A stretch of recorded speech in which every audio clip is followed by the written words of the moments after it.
pense que il faut aussi se dire que l'enjeu aujourd'hui pour le camp démocratique, pour le camp qui voudrait un changement en Algérie, c'est d'essayer de construire des majorités démocratiques dans la société algérienne. Regardons de près ce qui s'est passé cette semaine. Moi, je pense que de mon point de vue, le cadre de la CNCD n'est pas un cadre indépassable. D'autres qui ne seraient pas d'accord avec ce que propose le CNCD, moi je pense que c'est leur... ils doivent s'organiser dans d'autres pôles et essayer aussi d'organiser des choses s'ils veulent vraiment le changement. Alors, c'est-à-dire Alors, je vais vous dire, regardez, moi, on essaye de faire un lien avec ce qui s'est passé avant. Souvenez-vous de la grande manifestation massive populaire qu'il y a eu entre les deux tours après le premier tour des élections législatives en 91. Qu'est-ce qu'on a fait de cette formidable mobilisation populaire de 92 pour constituer cette majorité démocratique? Finalement, on l'a laissé face aux militaires, et puis la guerre civile s'en est suivie, et puis on n'a rien fait. Aujourd'hui... C'est-à-dire que la SNCD aujourd'hui paye ses divisions de 90 Non, je ne dis pas ça. C'est-à-dire, au fait, en Algérie, on a une espèce d'écueil, je ne sais pas d'où il nous vient. Tout le monde est... lorsque je vois un peu, j'analyse, par exemple, je vais nommer, je pense qu'en Algérie aujourd'hui, ce que dit le FFS, par exemple, lorsqu'il parle de la coordination nationale, qui est un parti tout à fait respectable, d'ailleurs, moi-même, je suis en accord sur beaucoup de points de son programme, lorsqu'il dit « je me retire de la coordination » comme s'il était au courant de quelque chose de très secret, de manipulation, de choses très ahistoriques, comme ça, qui se passerait en coulisses. Et entre-temps, il ne propose absolument rien. Je pense qu'il faut éviter cet écueil. Et l'autre écueil, qui, à mon avis, qu'il faut éviter, c'est de présenter la CNCD comme un cadre indépassable. Il y a de la place pour tout le monde, parce que nous avons en face l'une des dictatures les plus horribles, les plus tortionnaires, les plus organisées aussi de notre temps. Il faut savoir que cette dictature tient depuis 62. Rares les dictatures qui ont tenu autant. Donc aujourd'hui, le rôle de tous les partis, c'est d'essayer de créer ces majorités démocratiques là où ils se trouvent. Je disais tout à l'heure, je vais finir là-dessus, de revenir à ce qui s'est passé sur la semaine. Est-ce que nos partis politiques aujourd'hui se sont intéressés à ce qui s'est passé dans le mouvement étudiant? L'université de Leroy a été fermée, les magistrats se sont mis en grève, il y a un mouvement de grève extraordinaire à Constantine. Depuis plus d'une semaine d'ailleurs. Oui, il y a un mouvement des chômeurs qui aujourd'hui traverse toute la société. Donc, arrêtons de nous focaliser sur une date. La société algérienne, à travers les émeutes, à travers les 10 000 émeutes qu'on a connues l'année passée, est en mouvement. Et ton mouvement veut de fait le changement. Elle est là. Et j'invite d'ailleurs, moi c'est mon point de vue, puisque si on considère tous qu'on est dans une situation historique avec ce qui se passe dans les autres pays du monde arabe, moi je pense que les élus, les députés du RCD doivent aussi démissionner de leur poste de député pour qu'on accélère la crise politique, que dire on est en rupture par rapport à ce régime, qu'on ne négocie pas avec ce régime, et ce qui nous importe, c'est la construction des majorités démocratiques. Alors, Mohamed Benchiko et après Nessoula Yous. Oui, c'est-à-dire ces rassemblements qui sont organisés par la coordination, il faut bien qu'on se dise ça n'exprime pas l'étendue du mécontentement populaire. C'est-à-dire qu'aujourd'hui... Il y a une part qu'on ne voit pas aujourd'hui du mécontentement. Il n'y a pas une part, c'est un océan. C'est un océan de mécontentement. On n'a pas idée de la rupture qu'il y a entre la population, entre la société et un régime qui ne représente personne. On n'a pas idée. Lorsque vous discutez avec les Algériens aujourd'hui, quel que soit leur niveau, ce n'est pas seulement un régime inégalitaire, c'est un régime archaïque. Ça veut dire qu'aujourd'hui, même les entrepreneurs, ils n'ont pas la liberté d'entreprendre. Les créateurs n'ont pas la liberté de créer. Il n'est pas dans la gouvernance, il est dans le contrôle. Il faut qu'on le comprenne. Il est dans le contrôle, il est dans la censure, il est dans l'inhibition. Il n'est pas dans la gouvernance. Ce n'est même pas ce qu'on peut appeler une dictature de type dictature réadaptée à des exigences mondiales. Ce n'est pas une dictature qui est acceptable, si on peut appeler ça ainsi. C'est un régime archaïque. Aujourd'hui, vous ne trouvez aucune catégorie d'Algériens qui soit à l'aise dans ce... Moi, je ne sais pas pour revenir en arrière, mais c'est uniquement pour montrer l'évolution des choses. le collectif quand même SOS Disparus en Algérie, ou le collectif des familles disparues en Algérie, manifeste tous les mercredis devant la Commission des droits de l'homme à Alger. Depuis quand? Depuis 1998. À l'époque, on mettait le pouvoir en place, utilisait ces divisions-là entre les familles de victimes du terrorisme contre les familles des disparus. Et c'est vrai que c'était très très difficile. On est arrivé en 2005 où on a dépassé ça. On a fédéré ce qu'on appelle une coalition de victimes. Et ça fait peur, ça fait énormément peur. Parce que justement, des gens qui ont subi des choses terribles, atroces, se mettent à discuter et à réfléchir comment sortir de ça.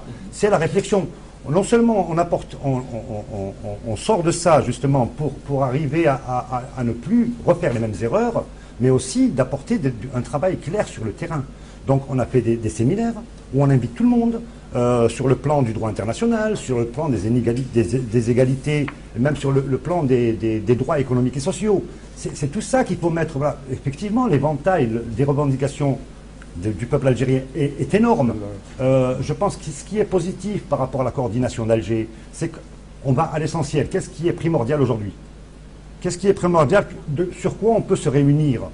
On peut se réunir. On va être tous d'accord. Alors on va revenir sur... Je voudrais ajouter un mot. Aujourd'hui, ce qui est important de voir, c'est que c'est la rue qui est en mouvement. Les partis suivent cette rue, sont à l'écoute de cette rue. Est-ce qu'en Algérie, on peut dire que la rue est en mouvement? Oui, la rue est en mouvement. Quand vous avez plus de 1000 émeutes dans une année, vous pensez que la rue n'est pas en mouvement? Et aujourd'hui, les partis suivent le mouvement de cette rue, sont à l'écoute. Pour une fois que les partis se sont réunis au sein d'une coordination, que la société civile se réunit au sein d'une coordination, qu'ils arrivent à parler, à s'organiser, à se réunir pour faire quelque chose, on ne va quand même pas leur reprocher de s'organiser. Alors que jusqu'ici, le jeu du pouvoir, justement, ça a été de décimer ces partis d'opposition et de décimer l'opposition. Alors aujourd'hui, il n'y a personne qui est empêché de s'organiser en dehors de la coordination nationale. Tout le monde peut s'exprimer, les gens peuvent s'exprimer. Et ce qui est important, c'est de suivre le mouvement de la rue et d'être à l'écoute des aspirations du peuple algérien. Alors, Hassen Bellarbi. Oui, moi, je pense qu'il n'y a pas vraiment un mouvement de la rue. Il y a eu des mouvements dont on a parlé, un millier de manifestations à peu près en Algérie. Mais à mon sens, c'était des mouvements décousus. Il n'y a aucun mouvement qui a été à terme. Que l'on parle de 88 ou de 92, ces mouvements, c'est comme si c'était des feux de paille. Bon. Pourquoi, selon vous? Pourquoi? Il y a toujours la question de la sécurité militaire qui est là, hein, qui infiltre, qui casse ces mouvements.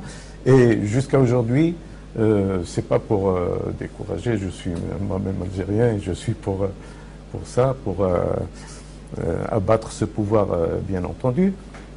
Mais je pense qu'il nous manque cette force, cette union, ce courage de faire un mouvement de masse qui soit très coordonné et d'aller jusqu'au bout. Alors on va avancer un petit peu sur cette semaine. Le pouvoir algérien s'est beaucoup exprimé cette semaine. Bouguera Soltani, le président du MFT, qui est membre de l'Alliance présidentielle, a dit que l'Algérie possédait sa propre expérience en matière de gestion des crises. Et la semaine a commencé par un scoop. Ce scoop, c'est Jean-Pierre Elkabbach qui l'a eu sur Europe 1, avec une interview par téléphone du ministre algérien des Affaires étrangères, Mourad Medelsi. Alors, Mohamed Benchikou, le fait que le pouvoir algérien s'exprime est le signe de quoi, selon vous? D'abord d'un recul. C'est un régime qui, il y a un mois, était sur d'autres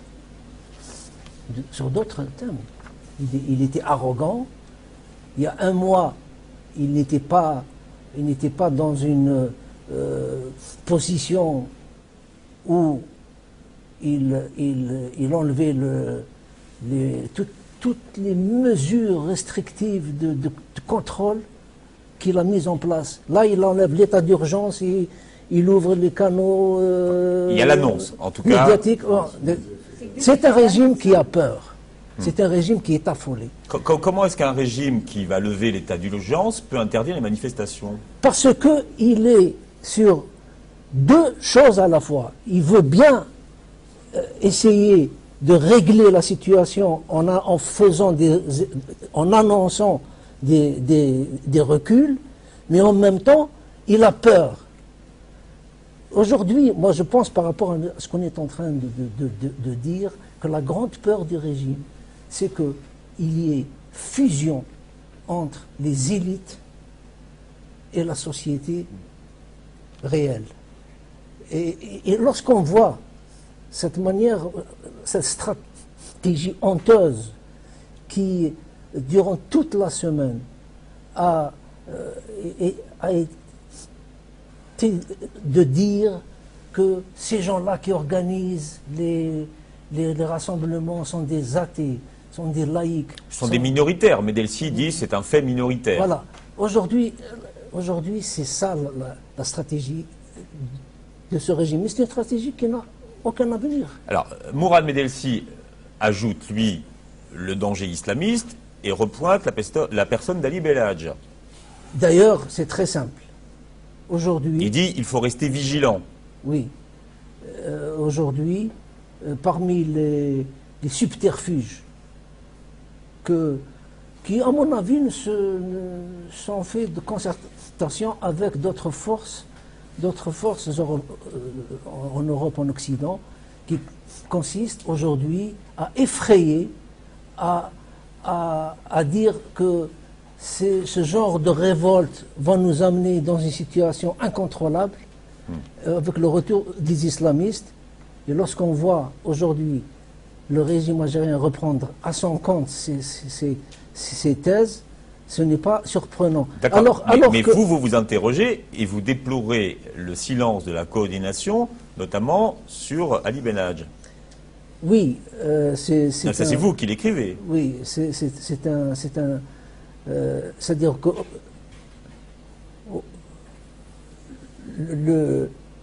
le risque qu'il y a aujourd'hui, il n'y a pas que sur Ali Belhadj, il y a surtout, il faut qu'on arrête une vision à terme où est-ce que nous voulons aller. Mais c'est très important aujourd'hui pour essayer de donner un sens à la révolte. Mais pour revenir au régime, ce qui est souhaitable, il faudrait qu'on se le dise. Il faudrait qu'on se le dise. Ce qui est souhaitable pour tous, c'est que nous arrivions à une transition qui évite le sang, qui évite la répression, qui évite les morts, qui évite... Est-ce que ce régime aujourd'hui, pour qu'il puisse rester, il est resté suffisamment de temps, 50 ans, c'est beaucoup. Est-ce qu'il faut encore des milliers de morts pour qu'il reste sur le trône? C'est ça la grande question. Et ça, cette formulation d'une transition qui se fasse sans qu'il y ait toutes ces souffrances, je ne l'ai pas vu, je ne l'ai pas entendu chez le régime. C'est ça qui est... Moi, je voudrais ajouter qu'on nous agite à chaque fois l'épouvantail de l'islamisme, et en fait, cet épouvantail, le pouvoir nous l'agite pour eux, pour qu'ils puissent perdurer, ces dictateurs-là. Et en fait, ils n'ont que des larmes de crocodile, ces dictateurs. Parce qu'on le voit bien en Algérie. Les islamistes ont été au sein du pouvoir, ils ont eu des postes de ministres, ils ont eu des postes de responsables, ils ont été au sein du pouvoir. Et la preuve, même ce pouvoir leur a offert des subsides incroyables, les a réhabilités, les a blanchis, au nom de la réconciliation nationale, au nom de la concorde civile. Alors, ça suffit de nous les sortir à chaque fois. C'est vrai qu'il existe un danger islamiste auquel nous, les démocrates, nous devons faire attention pour qu'ils ne se réapproprient pas ce mouvement populaire, justement.